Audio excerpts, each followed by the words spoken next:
حکایت۔ طوطا کہنے لگا کہ اگلے زمانے میں ایک سوداگر نہایت عقلمند ایک گھوڑا بدخو رکھتا تھا۔ ایک دن وہ اپنے گھر میں بیٹھا ہوا کھانا کھاتا تھا۔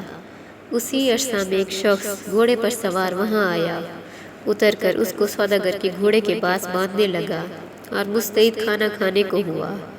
سوداگر نے اس سے کہا کہ میرے گھوڑے کے پاس نہ باندھ، خطا پاؤ گے، اور میرے ساتھ کھانا نہ کھاؤ، شرمندگی اٹھاؤ گے۔ اس نے یہ بات نہ سنی، گھوڑے کو وہیں باندھا اور آپ سوداگر کے پاس بیٹھ کر کھانا کھانے لگا۔ اس نے کہا تو کون ہے کہ بے میرے کہے میرے ساتھ کھانا کھاتا ہے؟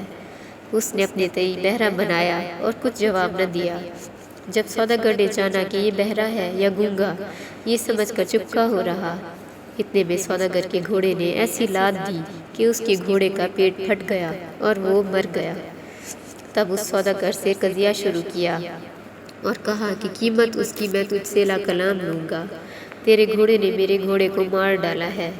پھر اس شخص نے قاضی کے پاس جا کر فریاد کی۔ قاضی نے اس سوداگر کو بلوایا۔ اس نے دربار میں حاضر ہو کر اپنے تئیں گونگا بنایا۔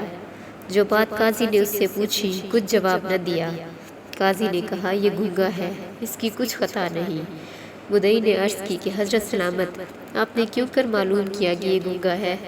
اس نے پہلے ہی مجھ سے کہا تھا کہ یہ گھوڑا شوخ ہے، اس کے پاس اپنے گھوڑے کو نہ باندھ، اب اس نے اپنے تئیں گونگا کیا ہے۔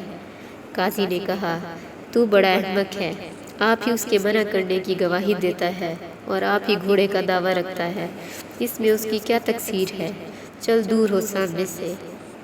غرض قاضی نے اس کو نکلوا دیا اور سوداگر کو رخصت کیا۔